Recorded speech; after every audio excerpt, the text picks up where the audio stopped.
मैं कहूंगा सरदार पटेल, आप सब कहेंगे अमर रहे, अमर रहे। सरदार पटेल, सरदार पटेल, सरदार पटेल। सरदार पटेल की 150वीं जयंती का ऐतिहासिक अवसर एकता नगर की ये दिव्य सुबह, ये विहंगम दृश्य सरदार साहब के चरणों में हमारी उपस्थिति आज हम सब एक महान क्षण के साक्षी बन रहे हैं। देश भर में हो रही एकता दौड़, रन फॉर यूनिटी, कोटि कोटि भारतीयों का उत्साह हम नए भारत की संकल्प शक्ति को साक्षात महसूस कर रहे हैं। आजादी के बाद 550 से ज्यादा रियासतों को एक साथ जोड़ने का असंभव कार्य को उन्होंने संभव करके दिखा दिया। एक भारत श्रेष्ठ भारत का विचार उनके लिए सर्वोपरि था। इसलिए आज सरदार पटेल की जयंती का दिन स्वाभाविक रूप से राष्ट्रीय एकता का महापर्व बन गया है। करोड़ों लोगों ने एकता की शपथ ली है। हमने संकल्प लिया है कि हम ऐसे कार्यों को बढ़ावा देंगे जो देश की एकता को मजबूती दें। यहां एकता नगर में ही एकता मॉल, एकता गार्डन एकता के सूत्र को सशक्त करते दिखते हैं। साथियों, हर ऐसी बात जो देश की एकता को कमजोर करती है, हर देशवासी को उससे दूर रहना है, ये राष्ट्रीय कर्तव्य है। ये सरदार साहब को सच्ची श्रद्धांजलि है। यही आज देश की जरूरत है। यही आज एकता दिवस का हर भारतीय के लिए संदेश भी है, संकल्प भी है। साथियों, सरदार साहब ने देश की संप्रभुता को सबसे ऊपर रखा, लेकिन दुर्भाग्य से सरदार साहब के निधन के बाद के वर्षों में देश की संप्रभुता को लेकर तब की सरकारों में उतनी गंभीरता नहीं रही। एक और कश्मीर में हुई गलतियां, दूसरी ओर पूर्वोत्तर में पैदा हुई समस्याएं और देश भर में जगह जगह पनपा नक्सलवाद, माओवादी आतंक, ये देश की संप्रभुता को सीधी चुनौतियां थी। लेकिन उस दौर की सरकारों ने सरदार साहब की नीतियों पर चलने की जगह रीढ़ विहीन रवैये को चुना। इसका परिणाम देश ने हिंसा और रक्तपात के रूप में झेला। साथियों, आज की युवा पीढ़ी में बहुत से लोगों को पता नहीं होगा,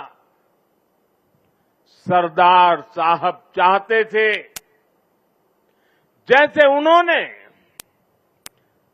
बाकी रियासतों का विलय किया, वैसे ही पूरे कश्मीर का विलय हो। लेकिन नेहरू जी ने उनकी वो इच्छा पूरी नहीं होने दी। कश्मीर को अलग संविधान और अलग निशान से बांट दिया गया। साथियों, कश्मीर पर कांग्रेस ने जो गलती की थी, उसकी आग में देश दशकों तक जलता रहा। कांग्रेस की लचर नीतियों के कारण कश्मीर का एक हिस्सा पाकिस्तान के अवैध कब्जे में चला गया। पाकिस्तान ने आतंकवाद को हवा दी। State sponsored terrorism. साथियों, कश्मीर और देश को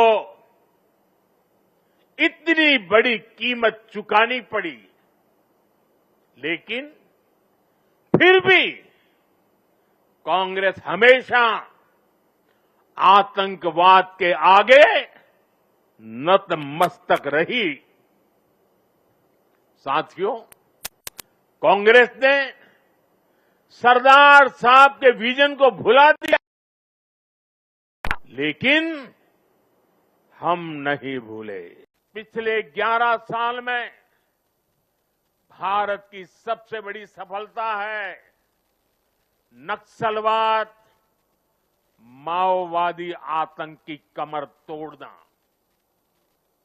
2014 से पहले हमारे देश में हालत ऐसी थी कि देश के भीतर, देश के बीचों बीच नक्सली माओवादी अपनी हुकूमत चलाते थे। नक्सली क्षेत्रों में देश का संविधान नहीं चलता था। पुलिस प्रशासन वहां काम नहीं कर पाता था।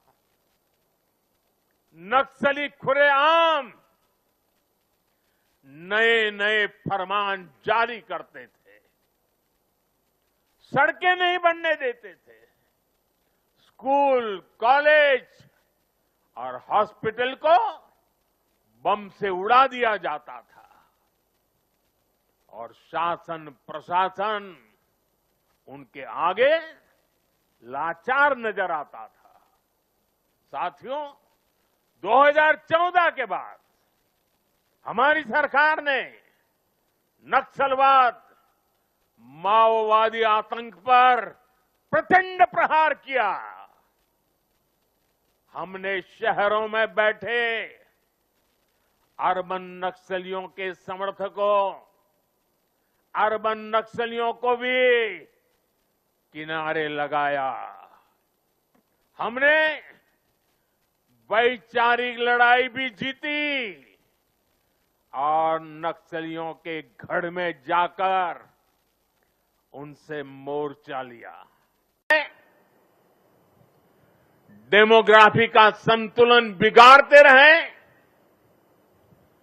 देश की एकता दांव पर लगाते रहे,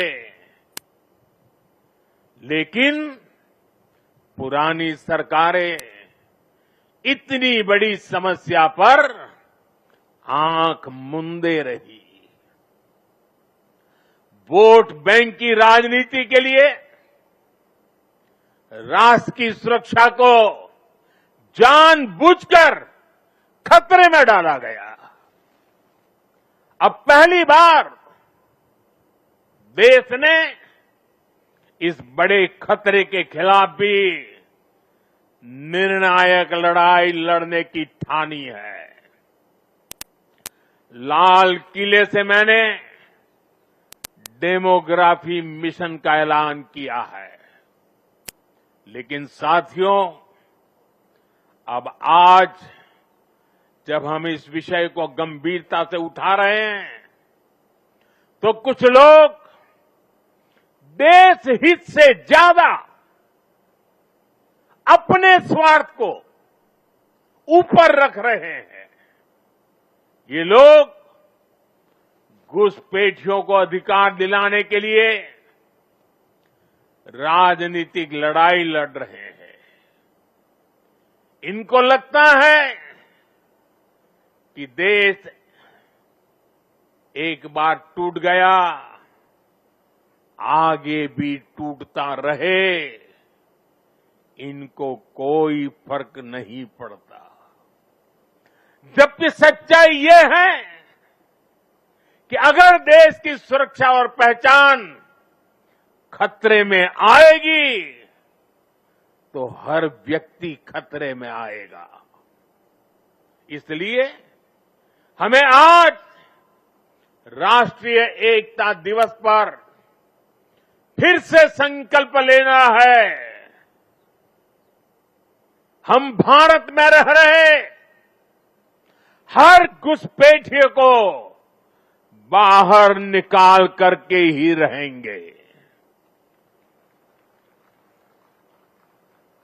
साथियों, जब हम लोकतंत्र में राष्ट्रीय एकता की बात करते हैं, तो इसका एक स्वरूप ये भी है कि हम विचारों की विविधता का सम्मान करें। लोकतंत्र में मतभेद स्वीकार्य है, मनभेद नहीं होना चाहिए।